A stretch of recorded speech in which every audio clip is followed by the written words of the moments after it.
એમ લાગે કે મારા પરિવારમાં ઊભો થઈ ગયો હું. હા, અને ઘણી જગ્યાએ તો જઉં તો અમારે આ તો ગઈકાલે એક પ્રોગ્રામમાં ગયો તો. હા, મારા બ્રિજેશભાઈ માટે તારી પારો કે સાઉન્ડ સેટ બરોબર કરી. આ બધા પાસ જ છે. ગઈકાલે અમે હું તો કાલે પ્રોગ્રામ છે 22 તારીખ સુધી નોન સ્ટોપ છે. પણ સાહેબ એક નક્કી છે, કોઈ કેમેરા અમારે એન્ટ્રી થાય ને કેમેરા હોય, કેમેરા પછી નેસે લખ્યું તમે કેમેરામાં અંદર છો. મને તો કેમેરાથી બહુ બીક લાગે. લખેલું હોય પાછું, કેમેરો હોય પાછું નીચે લખેલું હોય. હા, કેમેરામાં તમે આમ મને કેમેરો જોઈ રહ્યો હોય હું લખેલું આમ હિન્દીમાં સર. હા હા, કેમ તમે શું કીધું? હા, તમે કેમેરાની અંદર આમ કેદ છો અને મને ફફડાટામાં મારવાનું આપણે કોઈ ખોટું કરીએ. અને ફળિયામાં કોક આવે કે એટલે આમ ઘરે કોઈ અતિથિ આવે તમને મજા જ કરાવવાની. હું તમને આનંદ જ કરાવી હું તો. અને તમને એમ લાગતો કે 1 મિનિટ તમારી ના બગાડું સાહેબ, કારણ કે મને ટાઈમ નથી. હા, 170 કિલોમીટર જવાનું છે. પણ અમે જે ધર્મના રસ્તા ઉપર ચાલે એને કેમેરાની શું જરૂર છે? હું આ બે ઘરમાં જોયું તો એક ખોનો મારું સોમરિયું બેઠેલું હતું. બે ખોનામાં સોમરિયું હતું. સાહેબ, ભગવાન શ્રી કૃષ્ણએ કહ્યું છે હું તારા હૃદયમાં છું, તું મારો અંશ છો. હું તારા હૃદયમાં છું સૂક્ષ્મ રૂપે, આત્માના સ્વરૂપે.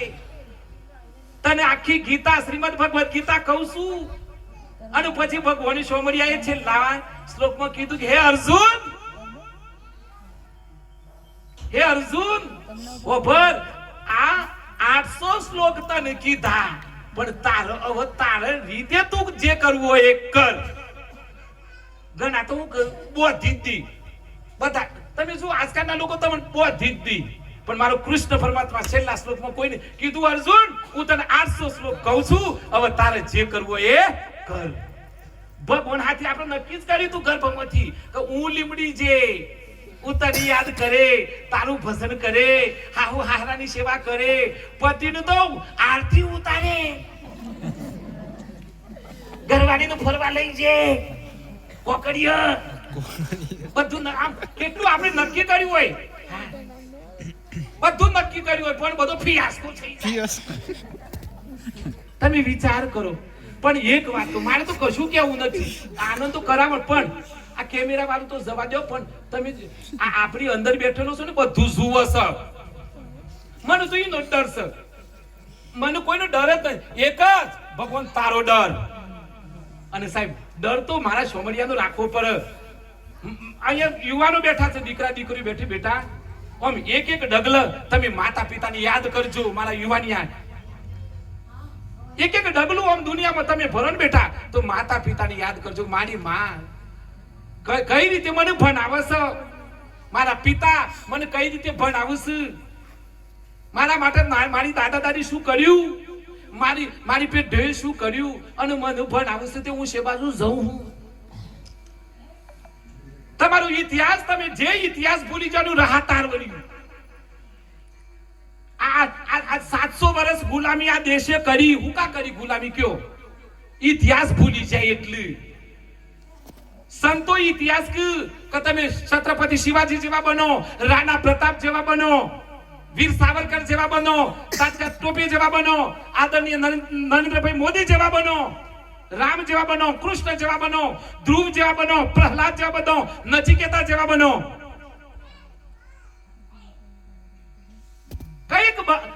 કઈક બનવા માટે ભગવાને અહીંયા મોકલ્યા છે કે જા બેટા તું કઈક કરીને આવજે. પણ આપણે તો ધોયા મોટા જેવા પાસા ઉપર જઈએ કે અલ્યા તને મોકલ્યો પણ તું 80 વાર હું કર્યું કે કોઈ નું આકે બસ હું તો નડ્યો. અમુક કોઈ ના કરત કોઈ નહીં, નડવાનું એકલું બસ નડું. વિવેક જે ભક્તિ કરે ને મોય વિવેક આવે, જે સત્સંગમાં જાય ને વિવેક આવે, પણ જે ભજન મોય ના જાય, શાસ્ત્રો ના આવે એને વિવેકમાં એને સો થૂકવું ને સો ઊભું રહેવું ને એ આવડત નહીં. કોઈ લખ્યું હોય કે આમ નહીં કોઈ ભેત ઉપર લખ્યું હોય કે ઓય કચરો ફેંકવો નહીં, તો જ ફેંકી આવે. હા, હું તાલુકા પંચાયતમાં જાઉં કે પછી કઈ તાલુકા પંચાયતમાં તો કહેવાય નહીં, પણ એ લખ્યું હોય ઓય થૂકવું નહીં, પણ આપણે હોશિયાર ભણેલા ગણેલા તો જ થૂકે. ઓય જવું નહીં પણ તો જ ઊભા હોય. હે ભગવાન, હું જમ અને પાછા હું કી જન ગણ મન ભારત માતા કી જય. હું ભારત માતા કી જય. અલ્યા ભારત માતા કી જય બોલવી હોય પણ 100 પિચકારીઓ મારો હો, 100 ઠૂઠો નાખો હો, 100 કોઈ જોતું તો ઘરગાડી તો નથી જોતી કે જમનારી દેતાની જે વિલન કહો. હા, કોઈ જોતું નથી બસ. નાય તાડી ફરી આમાં કસરો નાખ્યા. અમુક તો બે બાજુ જોઉં કોઈ ઉઠ્યું નથી, કોઈ તાડીએ ઉઠી નથી, તાડી ઉઠી લાય તાડી કસરો એ અને કસરો પેલાના ઘર નવા બધા નાખ્યા. આમ આપણી પેલી ઉઠી આ એનું નખો જજો આસી નાખ્યા. એ પેલી ઓય નાખી જાય, આ તો નાખી જાય. ઓમ નમ્ર હાતાર વળી તમે લાગે. પણ એક વાત તો એક દાન આદરણીય નરેન્દ્રભાઈ મોદીનો યાદ શું કરવા કરું છું કે એક વખત એ નાસ્તો કરવા કોકની ચોકલેટ ખાતા આવી એ પેલું એનું વેફર પેલું એની કોથળી મોય ખિસ્સામાં નાખી. સાહેબ તમે વિચાર કરો. મારે તમને પ્રવીણભાઈ પાછળ મન બધું પાછું ખીસ પણ ખબરો આપણે સમાજની સેવા કઈ રીતે કરીએ સાહેબ? શાકભાજી લેવા જઈએ તો થેલીઓ કાપડની થેલી લઈને જઈએ. આપણું પોણી ફરિયામાં ના ફરી વર એ પણ ધ્યાન રાખવાનું. ઘણો તો પોણી આખા ફરિયામાં ફરી વર. ધ્યાન રાખવાનું. એ દેશની કેટલી સેવા કરે, પર્યાવરણ ના બગડે. ગડાખી કે માર તો સુખી થવું છે, માર તો સુખી અલી પણ સુખી થવા જો કોક તો કર. હા, કોઠી હોય કોઠી હોય કોઠી, એમાં ઘઉં નાખ્યા હોય, બાજરી નાખી હોય, ગોદરા નાખ્યા હોય, ચોખા નાખ્યા હોય અને બધું ડૂંટો હોય. અમારે એ જમાનામાં તો આ સોલ્યો તો નોની છે, પણ એ વખતે આ બધા સિલ્ક રહી એ વખતે કોઠીની ડૂસો મારે અને પછી કાઢે એટલે પછી દહીંનું નેકરે અંદરથી, એટલે પછી ઘઉં નેકરે અને પછી ઘઉં જોઈને દરાઈ આવીએ. એ પાછું 4-5 કિલોમીટર દૂર. આમ તો ઘેર ગણ થયો તો એ તમે દરી લ્યો. વિચાર કરો. તમે આપણે જેવું કર્યું ને એવું ભોગવવાનું છે. હારું કરજો, કૂતરાનો રોટલો નાખજો,